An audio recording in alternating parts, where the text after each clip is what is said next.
This is Cerebral Cinema. Movies of the mind.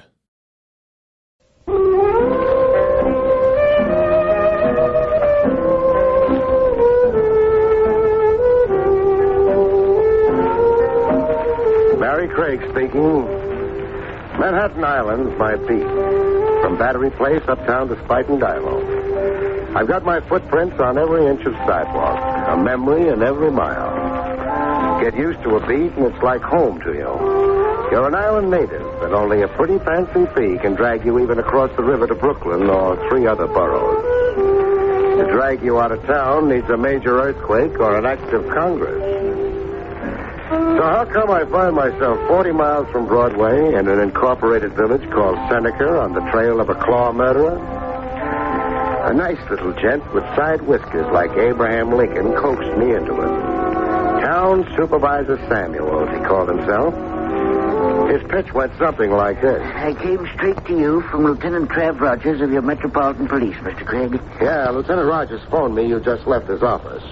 No dice, old man. Seneca's off my beat. But it's a situation of desperate emergency. What's the population of your village, Samuels? 300.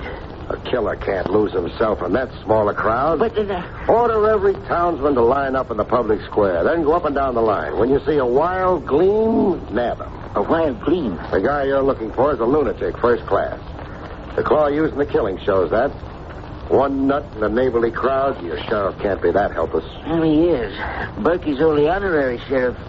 His business is farm tools and tractors. Who's your regular sheriff? We have nobody. Crime in Seneca is a rare thing. Don't even have a jail. Pass the hat and build yourself one. Crime's here to stay, people say. The board of supervisors empowered me to supersede Berkey to contract outside help. Someone experienced in homicide. You were highly recommended. By Trav Rogers. The lieutenant's having his joke. Please, Mr. Craig. You're a nice town supervisor, and you look like a tintype of an old favorite uncle of mine. I'd like to help you, but no amount of pleading. No power on earth. Not 50 claw killings can entice me 40 miles from New York.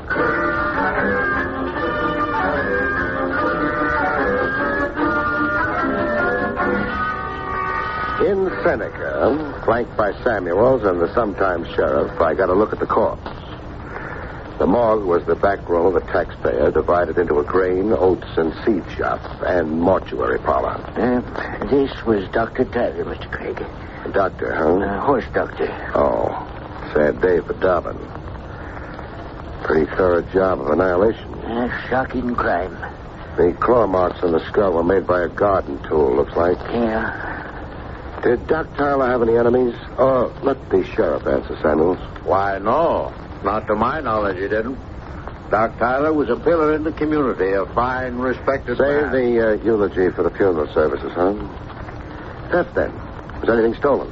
No, I'll have to say no to that. All Tyler had was accounts receivable. Bills owing him for his doctoring work. You went over his property, then? I did. The robbery was my notion, too, at first. I ordered an inventory of everything Tyler owned, right down to the horse bales. And nothing was missing? Nothing of any account, no. Except for old Baldy, everything was right where it belonged. Except for old Baldy, you say? Huh? Oh, yeah. Old Baldy's an old iron paperweight, the American Eagle. Doc Tyler always had it on his desk on top of a pile of paper. And old Baldy was missing? Yes, we couldn't find hide nor hair of it. Well, either somebody borrowed it and planned to keep it now that Tyler is gone, or Tyler threw it out. Or the murderer clawed Tyler to get it. Oh, now, why would anybody want to commit murder for a worthless old paperweight? Can't say. But that's why I'm in this whistle stop, to find out why. And that brings us down to cases. You and me. Come again? Your being here. Samuels brought you out against me. Against you? No, Sheriff. Shut up, Samuels. This is between me and Craig. Against me, I said, Craig. Oh, I get it. Your pride's hurt, huh, Sheriff? When you've jackassed around a while and Samuels admits to being the finicky fool he is, I'm marching you to the railroad station. With a brass band and local school mom doubling as drum majorette. A big goodbye to a conquering hero, Sheriff, because my parting gift to Seneca is your claw murderer in person. Want to bet?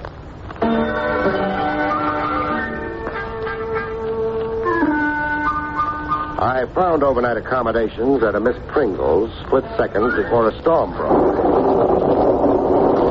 Miss Pringle was a spinster who looked it. There were things I wasn't accustomed to, like attics, like figuring out how to light kerosene lamps, or like having the roof suddenly cave in on my head.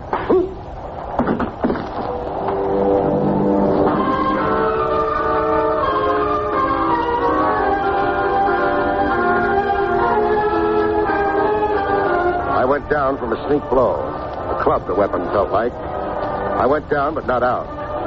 I could see through a red haze like a film of blood, and I could hear glass breaking somewhere in the room. I rolled on the floor, not to be a sitting duck for a second blow. But no second blow came. Just quiet and the rain outside.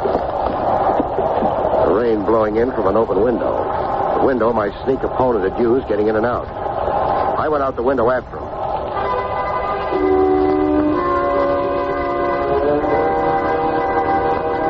Outside, just at the edge of Miss Pringle's driveway, I ran into a reasonable facsimile of King Kong. A guy who looked as if he should be swinging from trees. Sitting behind the wheel of an open convertible, with top down. Working the car starter and getting nowhere. Having trouble, friend? It's slow, don't want to go. The wires are wet. I'm driving good and then it stops. Your wires are wet. I'm driving good and then it stops and then it won't go. You're getting all tangled up in your IQ, friend. Doesn't the top go up? Yeah, easy. This button here, you push it. So push it. No. You've got a medium-sized lake around you. Floodwaters rising from the floorboard. I'm not pushing no button. I like it like this. How did you happen to stall me? I told you I'm driving good. And then it starts and then it won't go. You making fun of me? No. Did we meet a while ago? Huh? Where? In Miss Pringle's attic. No. I'm driving, so how could it be? How could it be? Parked here the last 5 minutes. Did you see anybody in a hurry to quit the general neighborhood of Miss Pringle's? No. I see nobody. You're sure? Were you trying to mix me up? Nature got to you first. Just for future reference, what name do you answer to? Harmony. Harmony? Yeah. You like it?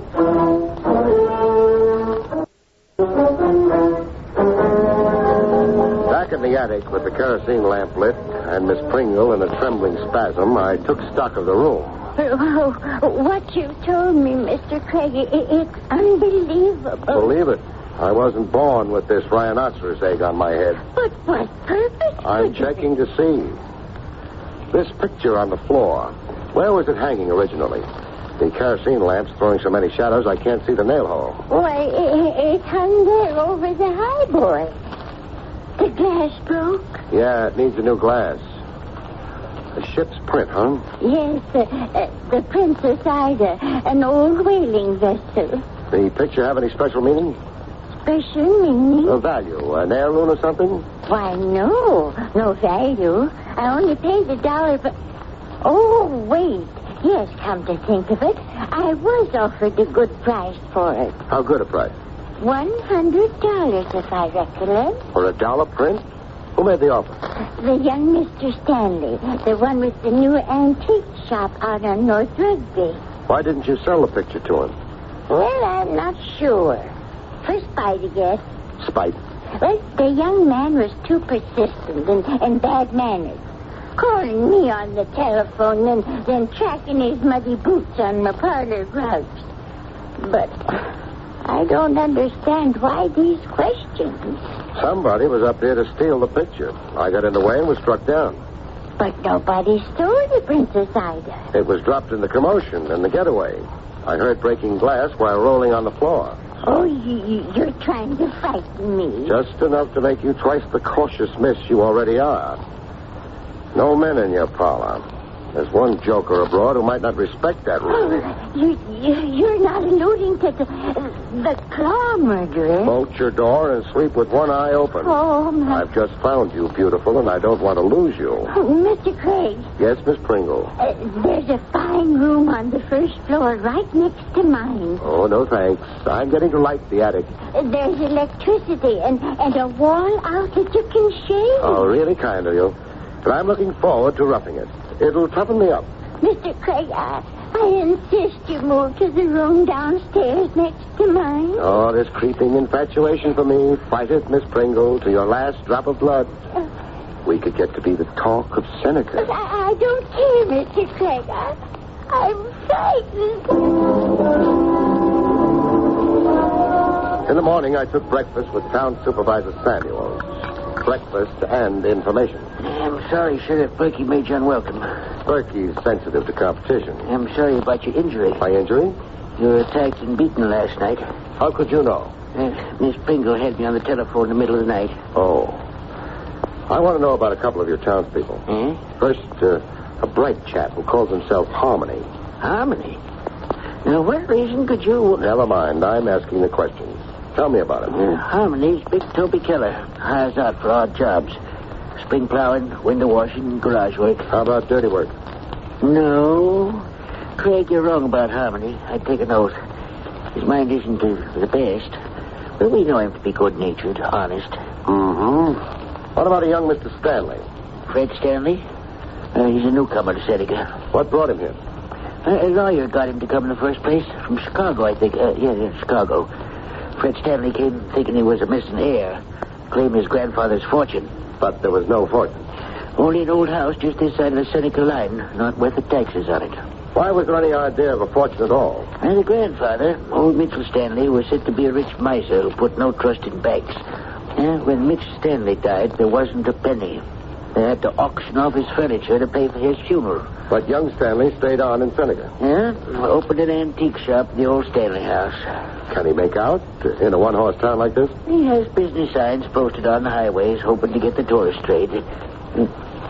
What's your interest in Fred Stanley? He tried to buy a ship's print, the Princess Ida, from a girlfriend of mine, Miss Pringle. Stanley offered $100 for a picture worth $1. A liberal offer like that is... Craig! No, don't blow your gasket. It's only a parcel delivery through your closed window. Did you order this? What is it? A claw. A garden tool like the one used on Doc Tyler. And a note with it. It's addressed to me, Barrie Craig. Get out of Seneca by 10 this morning or never. Get out of Seneca by 10? 9. I've got an hour of grace. Or never. Craig, it's a threat against your life. I'll be planted in the country. A city fellow like me. The handwriting. No handwriting. The note was put together with newsprint. Can I borrow your car? Of course. Stanley's antique shop is on North Rugby Road, just this side of the Seneca line, you say? It's a 3-mile drive. Up the incline to Widder's Ridge, then left a quarter mile. Craig, be careful. Please, I don't want your murder on my conscience. Okay, I'll stay alive. But only for your sake, mind you. Staying alive is a deal that sometimes needs the cooperation of unknown parties, in my racket anyhow. Climbing the steep incline to Widow's Ridge. Climbing maybe 300 feet into morning mists as thick as pea soup. I knew I wasn't going to get that kind of cooperation. A rifle shot that blew it higher in the confetti. Flash off the incline had to come.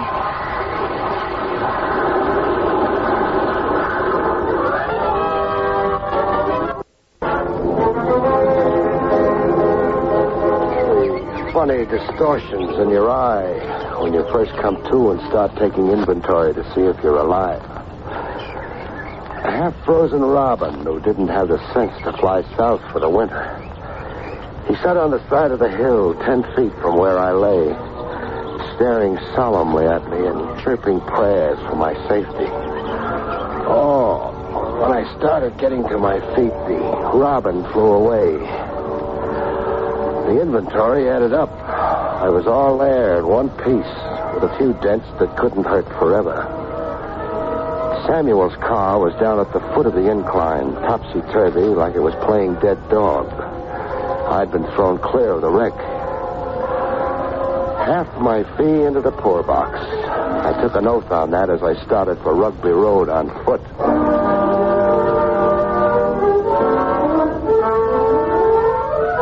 Fred Stanley gave me the expected answer. Just what do you find so unusual about my interest in buying old pictures, Mr. Craig? $100 for a $1 picture doesn't make sense. And why must it make sense? It's a cold, practical world, chum. People generally don't go haywire with money. They conserve it. Now, look, Craig, I collect Americana. Whatever strikes my fancy, I buy. The cost is secondary. But you're in business to buy cheap and sell at a profit. Technically, yes, but it doesn't work out that way. I love buying and I hate selling. A profit is rare. That gets expensive. Where does the money come from? That's none of your business, Craig. Now, if you don't mind, I'll terminate this interview. I'm in no hurry. Now, look here, Craig. And I'm in no mood for the polite, formal approach, Stanley. Or the kind of weasel talk you've been giving me. Or being terminated. Are you insane? I walked away from my own murder 20 minutes ago. I came to this whistle stop against my will to do a big, good deed.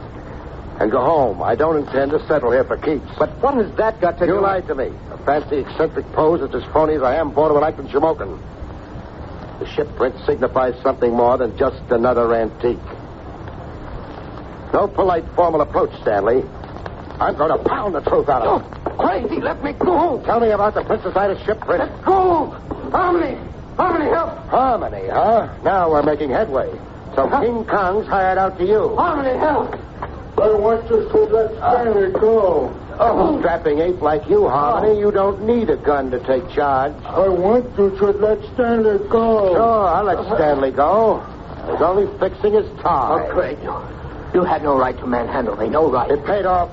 I got to find out who was providing Harmony with his raw meat. Harmony's with me on day hire to do general cleaning and polishing, scrape down old furniture. Plus prowl in attics, plus distribute garden tools shaped like claws all over town, plus take rifle shots at passing cars. You're out of your mind.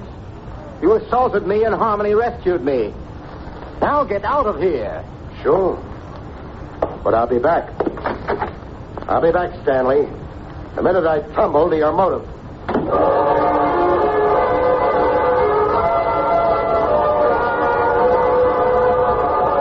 Back at Miss Pringle's to wash up and change my suit for a whole one, I found her prized parlor rug a mess.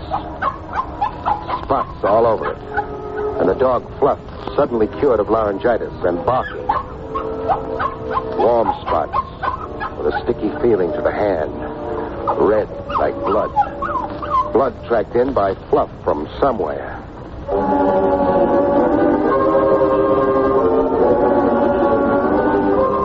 I followed the tracks to Miss Pringle's bedroom.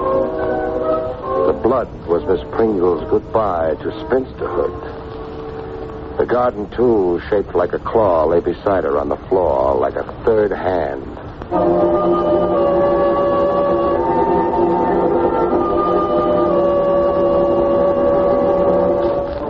Town Supervisor Samuels, aged 20 years and 20 seconds. Craig, it's ghastly. We'll skip the rhetoric. Miss Pringle was murdered by someone who made off with the Princess Ida. You know that? The picture is gone. I searched high and low. The murder then clears Stanley and Harmony of any suspicion. No. But you saw them Miss both. Pringle could have been murdered earlier, while I was here, breakfasting with you. The Princess Ida and old Baldy. 2 murders for 2 worthless relics. You're convinced these relics motivated the atrocities? It figures. The relics and somebody's lust to kill for its own sake. We're dealing with a nut to boot. Do the articles have any history? History? A story, some legend they figure in, say. No, nothing I know, Craig. Some background that could tell us why 2 hunks of junk produced 2 killings. I'm sorry. Is there anybody in Seneca who could know? A village librarian or a local historian? You could ask Will Briggs. Will used to be our recorder until the town board voted to abolish the job. Will Briggs? Will's crotchety, bad-tempered. I don't think he'll be disposed to help you, even if he could. Even in a town crisis like this? Will Briggs don't feel very civic about Seneca and its problems. Since we abolished his job for economy reasons, Will's been feuding. Suing in the courts for pension, making a rumpus at town hall meetings. Great cooperative little town you've got here. Great job you roped me into.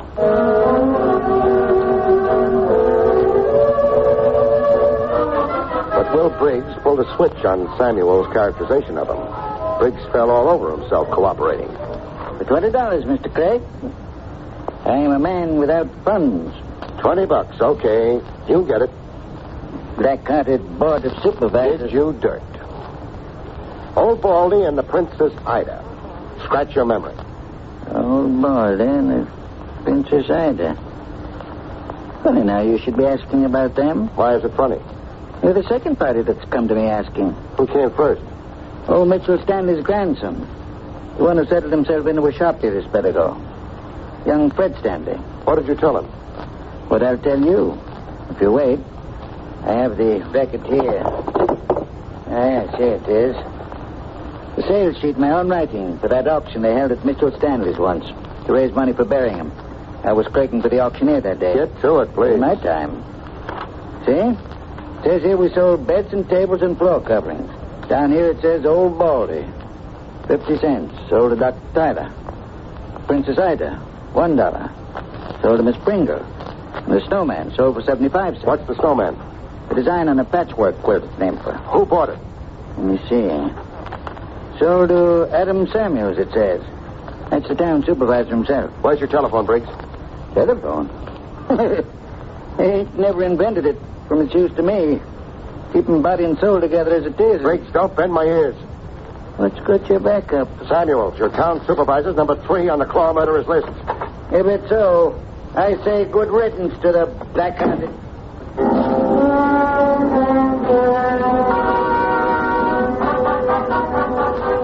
Good riddance of bad.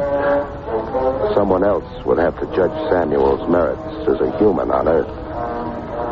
The garden tool shaped as a claw lay across the room where it had been thrown. A claw with bright red fingers.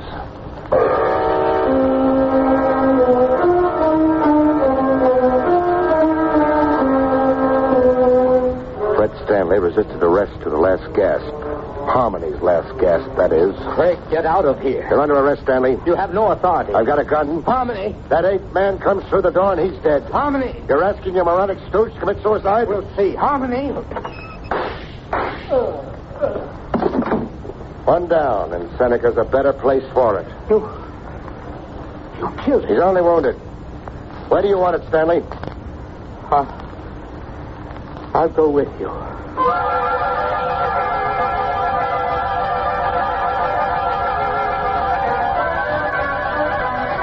Stanley put his confession on record after a little workout and a lot of sweating.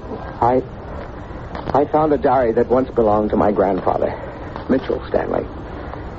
A diary hidden behind the oak paneling over a fireplace. In the diary, 3 pieces of a map were mentioned. A piece each hidden in Old Baldy, the Princess Ida, and the snowman, huh? Yes. A treasure map.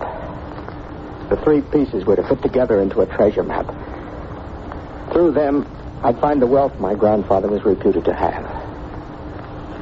The wealth that never turned up when he died. Insanity runs in the Stanley line, huh? My grandfather's whole genius was a genius for hiding and hoarding. Hiding from the world in that awful house at the edge of the town line. Hoarding his gold. Fantastic thing like a child's treasure map was well in character with my grandfather.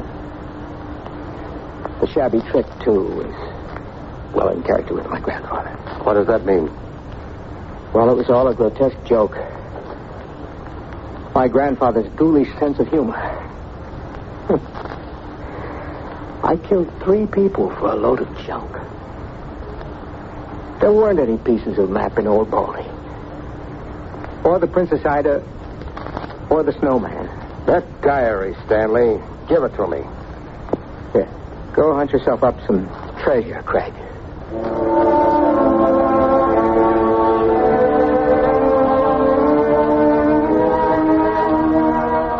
There was an anticlimax to the Stanley story.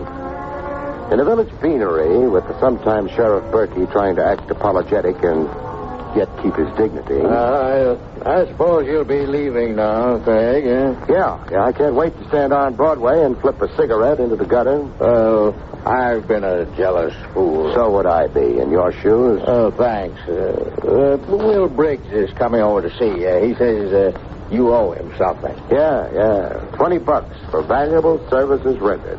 Okay? Briggs, It's not out of order now. you done me for $20? Here you are. I'll thank you. When do you go? Stick around a minute, Briggs. I want to go over that feud you had with the town board. I'm over it now. Now, with the town board extinct, now that the murders of Doc Tyler, Miss Pringle, and Samuels have left Seneca without a town board, I'm not one to pillory the dead. but I'm one to pillory the living. Here's that alleged Mitchell Stanley diary that produced 3 murders. Is it now? And this is that auction sales sheet in your own handwriting, as you told me. Do I have to tell you that the handwriting in both is the same, even down to the green ink? Craig, what are you getting at with Briggs? That Briggs here forged the diary, Sheriff, and planted it where young Stanley would be sure to find it. That Stanley killed 3 people Briggs hated, while Briggs sat back and enjoyed the show. That young Stanley was only a dupe, but... Cerebral Cinema hopes you have enjoyed this movie of the mind.